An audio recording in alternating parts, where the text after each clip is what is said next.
ఏ ఆఫీసులనైనా ఏ కంపెనీలనైనా ఇంకేడనైనా పెద్ద లెవెల్ ఉన్నోళ్ళు ఏసీఆర్లలో కూర్చుంటే వాళ్ళకంటే చిన్న ఆఫీసర్లు ఉద్యోగులు కాయ కష్టం చేస్తుంటారు.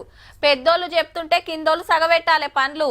గిట్లనేనా గట్లనేనా అని మీదకెళ్ళాలంటుంటే నీదేమున్నది, మంచిగా ఏసీఆర్లో కూర్చొని మమ్మల్ని ఉరికిస్తున్నావు, నువ్వు దిగితే తెలుస్తుంది మేము ఎంత కష్టం చేస్తున్నామో అనాలనుకుంటారు, కానీ అనలేరు. కానీ ఓ తానా ఓ పెద్దసారి ఏం చేసిండో చూడుండ్రి. సైకిల్ దొక్కుతున్న సారెవలంటే మెదక్ జిల్లా కలెక్టర్ రాహుల్ రాశారు. పొద్దుగాల ఎక్సర్సైజ్ చేసినట్టుంటదని సైక్లింగ్ చేస్తలేడుల్లో తొక్కుకుంటా రామాయంపేట పోయిండు. ఏం తక్కువ 30 కిలోమీటర్ల దూరం ఉంటది. ఇక బస్టాండ్ అంతా తిరిగి చూసి ప్రయాణికులకు ఏమేం సవలతులు చేసిండ్రో అరుచుకున్నాడు. చల్లటి మంచినీళ్ళు ఇస్తుర్రా లేదా, టాయిలెట్ల పరిస్థితి ఏందని మొత్తం తిరిగి చూసిండు. ఇక మళ్ళా వెనక పోవాలి కదా, చలో ఇక పోయి బస్ ఎక్కిండు. హగో మహాలక్ష్మి పథకంతోని ఏమన్నా ఫాయిదా అవుతుందా లేదా అని అమ్మలక్కలను అడిగి తెలుసుకున్నాడు సారు.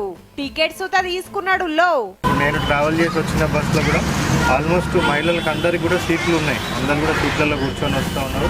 ప్లస్ అదే విధంగా ఇప్పుడు మనం చూసినట్టయితే కూడా 70% ఆఫ్ ద ట్రావెల్ మహిళలు చేస్తూ ఉన్నారు. హగనట బస్సుల 170 మంది మహిళలే ఉన్నారంటే చూడురిగా ఎట్లా ఆడకం చేస్తుర్రో. జెప్పున్నే అక్కలకు కొత్త బస్సులు ఇప్పించే కార్యం ముంగటేసుకుంటారట గాని మంచిగా ఏసీఆర్ల కూకొని ఏసీ కార్ల తిరగకుండా పబ్లిక్ తిప్పలు అరుచుకుంటానికి సైకిల్ మీద పోవుడే గిరేట్ అంటే ఆర్టీసీ బస్సుల ప్రయాణం చేసుడు ఇంకా గిరేట్ పోర్రి.